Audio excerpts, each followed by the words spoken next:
Thank you so much. Very good afternoon to all of you who are present here. Sri Raghavendra ji, Sri Nigam ji, Dr. Rao, and all other colleagues. At the outset, I wish all of you a very happy Constitution Day. Since it is a little delayed because I have other program, so I will be brief. Uh, in my speech. आज हम लोग जो संविधान दिन मना रहे हैं, constitution day मना रहे हैं, क्योंकि आज के दिन संविधान जो है, कॉन्स्टिट्यूशन जो है, उसको अडॉप्ट किया गया था 26 नवंबर 1949 को. If we look at the preamble, rather we read the preamble, that as it says, we the people of India, having solemnly resolved to constitute India into sovereign, socialist, secular, democratic republic, and to secure to all its citizens justice, social, economic, political, liberty of thought, expression, belief, faith, and worship, equality of status and an opportunity, and to promote amongst them all fraternity and assuring the dignity of individuals and unity and integrity of the nation. In our Constitution, Constituent Assembly, this 26th day of November 1949, we do hereby adopt, enact, and give this Constitution to ourselves. That is what the preamble says. That is what the preamble is all about. आप लोग सोच रहे होंगे कि आपने preamble का reading तो पहले ही कर लिया है, फिर से मैं क्यों दोहरा रहा हूं? मैं इसलिए दोहरा रहा हूं कि उसका रिलेवेंस है, जो टॉपिक है अभी आज मुझे बोलने के लिए दिया हुआ, फंडामेंटल ड्यूटीज के ऊपर. Till 1976, there were no such chapter on fundamental duties incorporated in the Constitution. 1976 तक इंडियन कॉन्स्टिट्यूशन में फंडामेंटल ड्यूटीज का चैप्टर ही नहीं था, फंडामेंटल ड्यूटीज ही नहीं थी. तो इसलिए सबसे पहला सवाल यह है कि क्या इसका मतलब हमारे कोई दायित्व थे ही नहीं, हमारी कोई ड्यूटीज थे ही नहीं, हमारे कोई कर्तव्य थे ही नहीं? क्या ऐसा नहीं है. तभी भी थे, लेकिन वो हमें पता नहीं होंगे, उसमें लिखे नहीं थे. It was only in 1976 by way of 42nd Constitutional Amendment Act, Chapter 4A came to be added in the Constitution of India, and wherein there are initially Article 51 capital A. There were initially 10 duties. We used to call them as 10 commandments, and subsequently then in 2002, by virtue of the 86th Constitutional Amendment Act, the 11th came to be added in relation to education.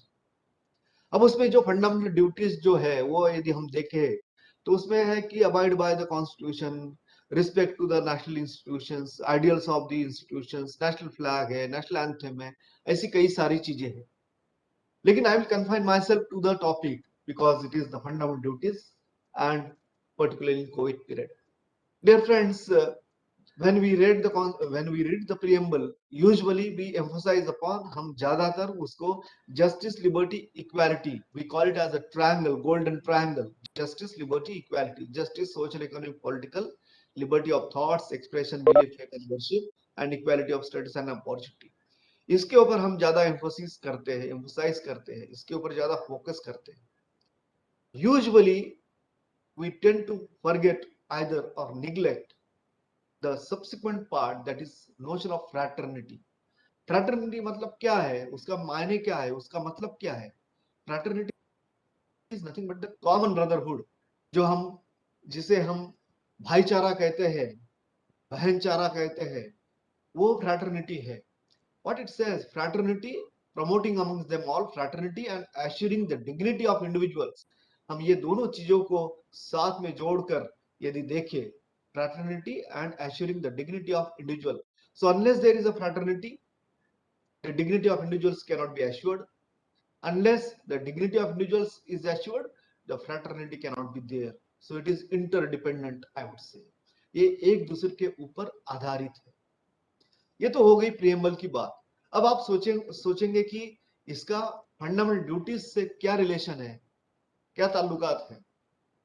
हम पूरे यदि fundamental duties देखते हैं तो उसमें article 51A small ई, जिस article 51A में जो फंडामेंटल ड्यूटीज दी गई है उसमें स्मॉल ई, उसमें ये प्रावधान है, उसमें प्रोविजन है what article 51A small e says, to promote harmony and spirit of common brotherhood amongst all the people of India, transcending religious, linguistic, and regional or sectional diversities, to renounce practices derogatory to the dignity of women.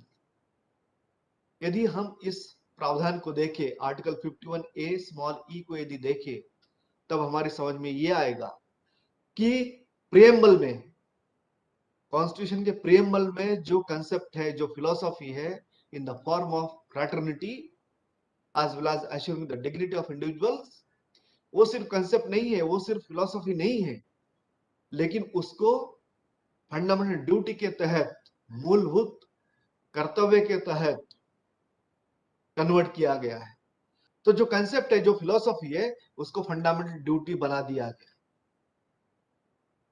एक बात ये, दूसरी चीज ये कि इसका relevance क्या है कोविड के सिचुएशन में, पैंडेमिक के सिचुएशन में।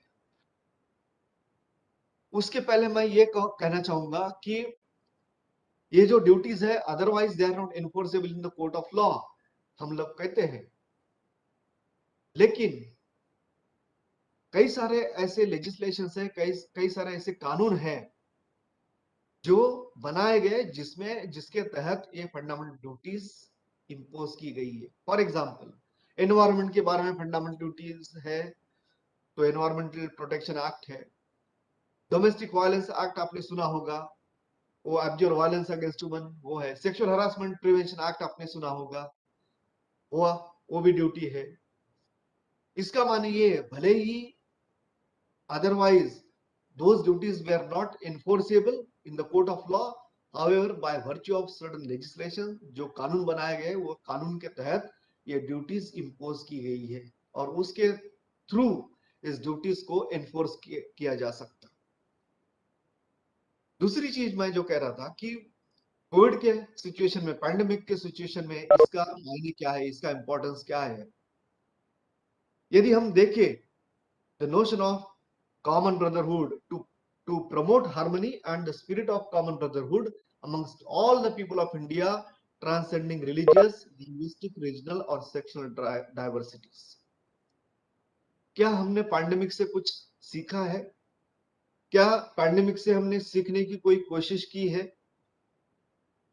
यदि कोई मैसेज है पैंडेमिक का, कोविड-19 का, तो वो ये है कि आप कौन से रिलीजन के हो, कौन से रीजन के हो, कौन से कास्ट के हो, आपका जेंडर क्या है, सेक्स क्या है, आपकी पोजीशन क्या है, आपका स्टेटस क्या है, all these things are immaterial, irrelevant. COVID ने किसी को छोड़ा नहीं, वो कौन से कास्ट का है, वो कौन से रिलीजन का है, कौन से रीजन का है, वो लेडी है, जेंट्स है, किसी को छोड़ा नहीं। इसका मानना ये है, इसका मतलब ये है कि जो notion of common brotherhood which is a fundamental duty, भाईचारा जो है, वो भाईचारे का हमारा जो कर्तव्य है, हमारी जो ड्यूटी है, वो हमने पैंडेमिक में निभानी चाहिए और निभाई कई लोगों ने। वो कौन से क्लास का है, कौन से कास्ट का है, कौन से धर्म का है, इसको किसी ने देखा नहीं, ना देखने की कोई जरूरत है। और वही चीज ये फंडामेंटल ड्यूटीज में है। और भले ही उसके लिए कोई न्यायालय में, कोर्ट में नहीं जा सकता, लेकिन मैंने जैसे कहा कि ultimately though there is no judicial remedy otherwise, but it is our own conscience, and that conscience is to be made operational, that conscience is to be enlightened. हमारे जो सत विवेक बुद्धि है, उसको हमने